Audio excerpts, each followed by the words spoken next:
नमस्कार दोस्तों, आप देख रहे हैं सरल न्यूज, भारत का सबसे सर्वाधिक खबरों वाला चैनल जो आपको देता है देश विदेश की सच्ची खबरें सबसे पहले सरल न्यूज पर मिलती हैं। आइए आगे बढ़ते हैं आज की मुख्य खबर की ओर। नमस्कार, आप देख रहे हैं सरल न्यूज और मैं हूं आपके साथ मानव कश्यप। आपको बता दें कि लगातार नेता विपक्ष अंकुश नारंग भाजपा पे निशाना साधते हुए नजर आते हैं, लेकिन आज एक बार फिर से अंकुश नारंग ने प्रेस कॉन्फ्रेंस जरिए फिर से भाजपा पे निशाना साधा। क्या कुछ कहा, आइए एक बार सुनते हैं। सर, आज आपने प्रेस कॉन्फ्रेंस की है भाजपा के द्वारा, एमसीडी के द्वारा एक कार्यक्रम किया जा रहा है 11 तारीख को एमसीडी के कुछ मुद्दों को लेकर, शिक्षकों को लेकर, इसके बारे में विस्तृत चर्चा कर लीजिए।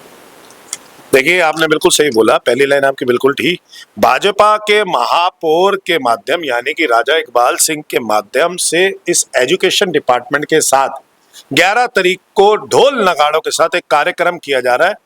उस कार्यक्रम के अंदर जिन व्यक्तियों की मृत्यु, जिन टीचर्स की मृत्यु 2016, 2018, 2019, 2020, 2021, 2022 यानी कि भाजपा सरकार के दौरान में हुई थी, उनको अब उन्हीं के टीचर वेलफेयर फंड से पैसे कटते थे। यानी कि एसडीएमसी के अंदर उनकी सालाना तनख्वाह में से 1000 रुपये कटा करते थे और जब उनकी टीचर की मृत्यु हो जाती थी अगर उसी दौरान में तो उनके परिवार को 7 लाख रुपए मिला करते थे। वहीं नॉर्थ एमसीडी और ईस्ट एमसीडी वालों के 500 रुपए कटते थे और उनकी अगर टीचर की मृत्यु हो जाती थी तो उनको 5 लाख रुपए मिलते थे। लेकिन जब आम आदमी पार्टी की सरकार आई, जब यूनिफाइड एमसीडी बन गई तो हमने सबका यूनिफाइड कर दिया अमाउंट, हमने सबका 1000 रुपये कर दिया, क्योंकि टीचर चाहते थे ज्यादा से ज्यादा अमाउंट कटे और इनको ज्यादा से ज्यादा पैसे, अगर खुदा ना खास्ता मृत्यु हो जाए तो ज्यादा से ज्यादा पैसे मिलेंगे इनके परिवार को। तो 1000 रुपये कर दिए और 7 इनको 7 लाख रुपए परिवार को मिलने थे। अब 2016 का केस है मृत्यु का, जिनका नाम है सुरेंद्र कुमार बाल्यान जी, 1/3/2016 का, उनकी डेथ हुए 9 वर्ष हो गए।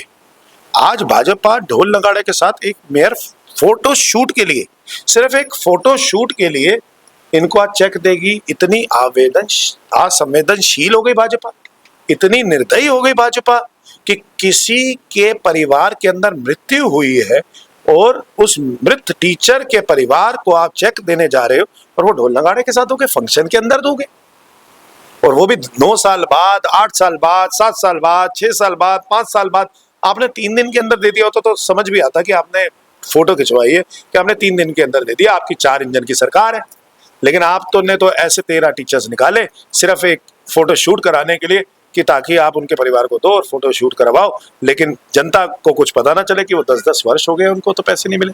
और वही उन्हीं का अपना टीचर वेलफेयर फंड दे रहे हो आप, कोई खास भी नहीं दे रहे। आप 3 दिन के अंदर दे देते ना। आपकी सरकार तो थी भाजपा की, 2016 में भी थी, 2017 में भी थी, 18 में भी थी, 19 में भी थी, 20 में भी थी, 21 में भी थी, 22 में भी थी। आप ही की सरकार थी, आप उसी टाइम दे देते 3 दिन में।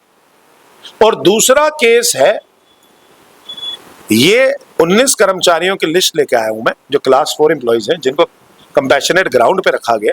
ऐसे इन्होंने 29-30 कर्मचारियों की लिस्ट बनाने के लिए कहा है। हर एक जोन में हमारे बड़े ही काबिल एजुकेशन डायरेक्टर ने एमसीडी के, उन्होंने कहा है 29-30 की बनाओ। लेकिन ये सारे लोग अपना आम आदमी पार्टी की सरकार में काम करना शुरू कर दिया था इन्होंने, ये कार्य कर रहे थे। अब इनको दोबारा से मेयर राजा इकबाल सिंह बुला रहे और इनको ज्वाइनिंग लेटर देंगे हाथ में। मैं तो नाम लेके आया हूं, आपके सामने नाम पढ़ देता हूं। सन्नी, अमर सिंह, राजेश, योगेश चौधरी, संदीप कुमार, हेमलता, काजल कुमारी, साहिल कुमार, सुमित, परवीन रानी, शिवम चौहान, कुश लाल, गौरव कुमार, अविनाश, कल्पना शर्मा, दिनेश पुथी, मनीष कुमार, रोहन, मुनीशी, ये सारे। लिस्ट आगे से जारी हुई है या आपको अपने सूत्रों के हवाले से? आप सोमवार को ये लिस्ट को वेरीफाई कर लेना, आप भी देख लेना कि मेरे सूत्र सही हैं कि नहीं है।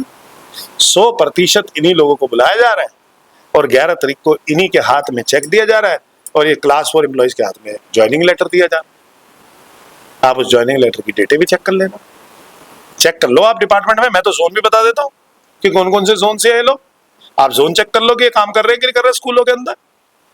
तो फिर ऐसे लोगों के ऊपर सिर्फ एक फोटो शूट करने के लिए, वो भी 4 इंजन की सरकार को शोभा देता है। मतलब मुझे लगता है कि इन लोगों को तो 4 इंजन की सरकार है, ऐसी गवर्नेंस करनी चाहिए कि ये जो दलित कर्मचारी हैं, 60,000 कर्मचारियों को तुरंत प्रभाव से पक्का करना चाहिए। इनको तो ना, अगर फंड की दिक्कत है केंद्र सरकार से ले लो, दिल्ली सरकार से ले लो, एक सिस्टम बना दो, एक एग्जाम्पल सेट कर दो कि आपकी सरकार ने सबको पक्का कर दिया। लेकिन आप तो कह रहे हो 100 दिन में एक अचीवमेंट आई अखबार के अंदर, 100 दिन में 336 एम्प्लॉय हमने पक्के किए, यानी कि रोजाना 3.36 करे, एक महीने में 100 कर्मचारी पक्के करे। एक महीने में 100 कर्मचारी अगर आप पक्के करोगे तो आपके पास तो 2.5 वर्ष भी पूरे नहीं पड़े, तो आप 30 महीने के अंदर 3,000 कर्मचारी कर लोगे पक्के। अच्छा, और मैंने यही सदन में कहा था कि ये दलित विरोधी है भाजपा, क्यों? ये 3,000 कर्मचारी अगर 2.5 साल में करेगी तो ऐसे तो करीबन 30-35 वर्ष लग जाएंगे। ना हम रहेंगे, ना राजा इकबाल सिंह रहेंगे, ना भाजपा रहेगी, ना एक कर्मचारी रहेगी। अच्छा, आज सर दिल्ली के मुख्यमंत्री रेखा गुप्ता जी ने एमसीडी के कर्मचारियों के साथ रक्षाबंधन का राखियां बंधवाई है कर्मचारियों से, और साफ कहने में आ रहा है कि जो लोग खुद को आम आदमी कहते थे वो कभी इस प्रकार से जनता के बीच नहीं घुले मिले, और भारतीय जनता पार्टी ऐसा इनिशिएटिव ले रही है आम जनता के प्रति। ये भी दिखावे के लिए किया क्या? ये भी आम आदमी पार्टी से कंपैरिजन करने के लिए किया क्या रेखा गुप्ता ने? रेखा गुप्ता एक काउंसलर थी, मैं जैसे काउंसलर, जो मेरी उसमें बहनें हैं सारी, वो मेरे को राखी हर साल बांधती है। आप मेरा शाम को मेरा लाइव देख लेना, मेरा बिल्कुल 100% प्रोग्राम चल रहा होगा, लाइव तो झूठ बोलता नहीं है। रेखा गुप्ता काउंसलर थी, मैंने आपसे कहा काउंसलर के मोड से अभी भी बाहर नहीं है। क्या हुआ दिल्ली जल बोर्ड में? क्या आपको महिला कर्मचारी और पुरुष कर्मचारी नहीं मिले? सीवर जो साफ करता है दिल्ली जल बोर्ड के अंदर वो भी पुरुष है। क्या आपको दूसरे डिपार्टमेंट में पीडब्ल्यूडी में पुरुष कर्मचारी नहीं मिले जिनके साथ रक्षाबंधन मनाते हैं? आपने एमसीडी कर्मचारियों के साथ क्यों बनाई? आप काउंसलर थी, वो काउंसलर मोड से बाहर नहीं निकली, आप मुख्यमंत्री बन गई। हाँ, ये है कि पहले मीडिया नहीं आता था, आज मीडिया आ गया तो आपने दर्शा दिया, बस। अच्छा, अभी सर दिल्ली में एक और हो सकता है इसमें, एक और इल्म है। ऐसा तो नहीं है रेखा गुप्ता दोबारा से जैसे मुख्यमंत्री से हटे या भाजपा उनको 6-8 महीने 1 साल में हटा दे तो दोबारा से आके काउंसलर बन जाएंगी और मेयर की दावेदार बन जाएंगी। ये तो नहीं कर रही, ऐसी कहीं कोशिश तो नहीं है रेखा गुप्ता जी की। मुझे लगता है ऐसा भी प्रयास हो सकता है, तभी वो एमसीडी से ऊपर बढ़ के ना पीडब्ल्यूडी में जा रही है, ना दिल्ली जल बोर्ड में जा रही है, ना एजुकेशन डिपार्टमेंट में, दिल्ली सरकार के एजुकेशन डिपार्टमेंट में जा रही है, ना हेल्थ सिस्टम में जा। दिल्ली के अंदर डॉक्टर्स नहीं थे, उनको राखी बांधते थी। जो हेल्थ आगे तो बढ़ेंगे ना सर। कितने दिन रक्षाबंधन का चलेगा रेखा गुप्ता जी का? भाजपा के द्वारा दिल्ली में झुग्गियों में ऐलान किया गया है रक्षाबंधन कार्यक्रम करने का। वाह, एक तरफ झुग्गियों को आप खत्म कर रहे हो, एक तरफ झुग्गियां उड़ा रहे हो, दूसरी तरफ कह रहे हो कि अपना रक्षाबंधन का कार्यक्रम किया जाएगा। आप वही व्यक्ति है, मैं सारे झुग्गी वासियों को बताना चाहता हूं, ये वही व्यक्ति है जो एक रात ड्रामेबाजी करने के लिए, फोटो शूट करने के लिए आपके घर में खाना खाने आए थे, रहने के लिए आए थे। जहां रहने के लिए आए वहीं घर उजाड़ दिया, कहा जहां झुग्गी वहां मकान, वहां कर दिया जहां झुग्गी वहां मैदान। आप किससे राखी बंधवाने के लिए जा रही हैं? आप किसको राखी बांधने के लिए जा रहे हैं? भाजपा वाले। ऐसा तो नहीं है कि मकानों को फिर से आपके दोबारा ट्रेस करने के लिए आ रहे हो, मार्क करने के लिए आ रहे हो। आपके मार्क रक्षाबंधन में मार्क करके जाएंगे, 4 दिन बाद बुलडोजर भेज देंगे और फिर आपकी झुग्गियां खत्म कर देंगे। हो सकता है भाजपा का प्लान, पक्का हो सकता है। यही तो गए थे ना चुनाव से पहले एक दिन रात को रहने के लिए। मेरे यहाँ पे एक बहुत बड़ा नेता था भाई, मंत्री थे, वो रात को गया, मैं भी चला गया जी। मैंने कहा जी मैं भी जाऊंगा, मैं भी देखूंगा। मैं आम आदमी पार्टी का, तो वो भाजपा के थे। मैंने कहा मैं भी देखूंगा कि क्या करते हैं रात को। भाई साहब रात को 10 बजे पहुंचा, 11 बजे बिस्तर पे प्रॉपर बैठ के फोटो वोटो खिंचवाई, वीडियो बनवाए। एग्जैक्टली 12:30-1 बजे, 12 बजे से 1 बजे हनुमान चालीसा करी, हमने भी करी भाई साथ में। 1 बजे नेताजी बोले मैं चलता हूं। हमने कहा कहां चलता हूं? तुम तो रहने के लिए आए थे। बोले रह तो लिया, अब तो सवेरे हो गई। तो ये लोग सिर्फ फोटो शूट के लिए करते हैं जो काम करते हैं। उस टाइम पे भी फोटो शूट कराया था, आज भी फोटो शूट करा रहे हैं। ये कार्यक्रम भी फोटो शूट के लिए करवा रहे हैं, नालों की सफाई भी फोटो शूट के लिए कर रहे हैं। फीते काटने जा रही है रेखा गुप्ता, तो भी फोटो शूट के लिए कर रही है।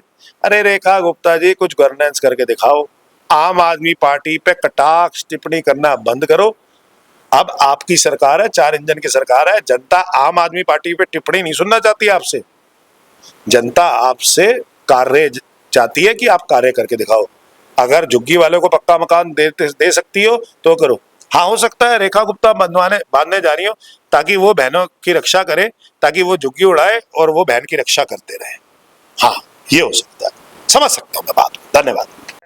तो सुना आपने किस तरीके से नेता विपक्ष अंकुश नारंग ने लगातार भाजपा पर निशाना साधते हुए ये तक कह दिया कि जो कर्मचारी या फिर जो लोग थे जो पहले ही मर चुके हैं उनके नाम पर अब भाजपा ढोल नगाड़ों के साथ में उनका स्वागत करने की जो तैयारी है वो 11 तारीख को करने वाली है।